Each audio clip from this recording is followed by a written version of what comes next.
Selamat datang di video penjelasan tentang keterampilan dasar layanan kesehatan ibu hamil dan menyusui. Ada 6 keterampilan dasar dalam video tutorial ini.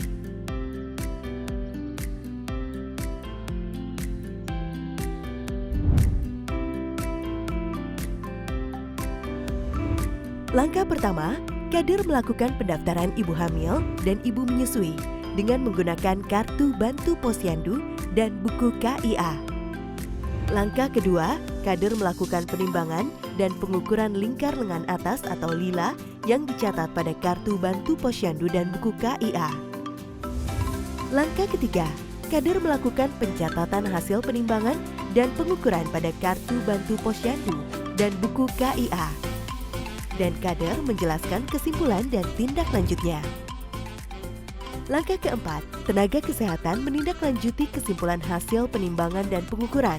Tenaga kesehatan melakukan pelayanan kesehatan berupa pemberian tablet tambah darah dan pemberian makanan tambahan atau PMT pangan lokal kepada ibu hamil kurang energi kronis atau KEK. Langkah kelima, kader menyuluh kesehatan menggunakan buku KIA, memantau tanda bahaya, isi piringku, pemberian makanan penyuluhan, informasi ASI, dan keluarga berencana kepada ibu. Buku kesehatan ibu dan anak ini atau biasa disingkat buku KIA merupakan buku yang penting untuk dimiliki oleh setiap ibu hamil. Berisi informasi mengenai kesehatan ibu sejak hamil, persalinan, hingga masa nifas. Dalam buku KIA terdapat informasi seputar kehamilan seperti layanan pemeriksaan kehamilan yang harus didapat selama hamil.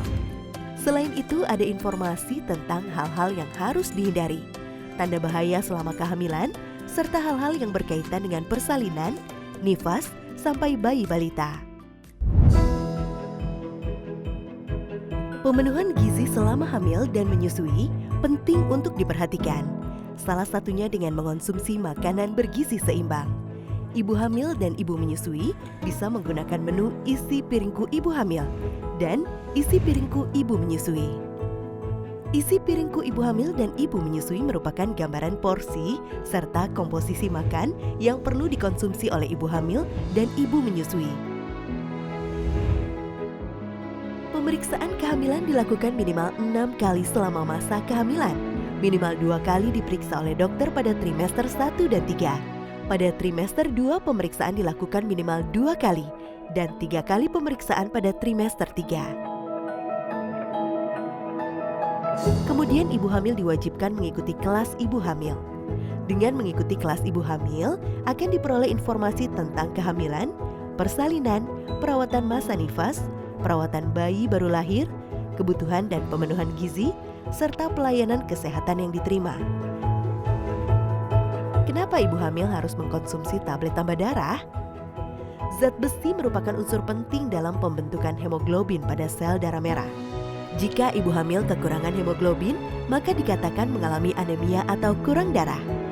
Demi mencegah risiko-risiko tersebut, ibu hamil perlu mengkonsumsi tablet tambah darah 1 tablet setiap hari, minimal selama 90 hari, dan minimal 90 tablet selama kehamilan.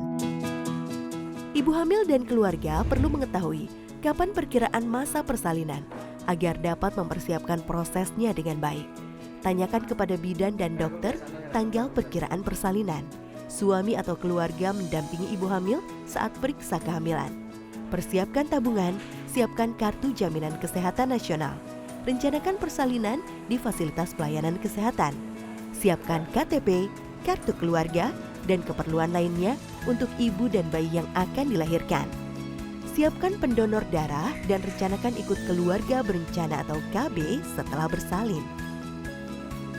Setelah melewati masa persalinan, bukan berarti selesai. Memasuki 42 hari masa nifas justru menjadi tahapan kritis bagi kesehatan fisik dan mental ibu.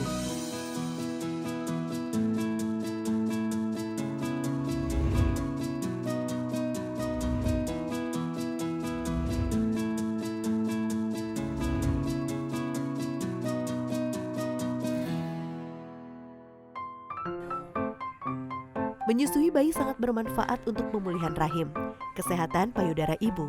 Selain itu, ASI adalah makanan dengan gizi terbaik untuk bayi.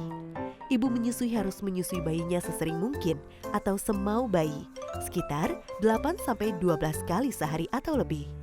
Bangunkan bayi bila sudah tidur lebih dari 3 jam, lalu susui. Bila bayi sudah kenyang, tapi payudara masih terasa penuh, kencang, maka payudara perlu diperah, ASI disimpan. Hal ini dapat mencegah terjadinya mastitis dan menjaga pasokan ASI.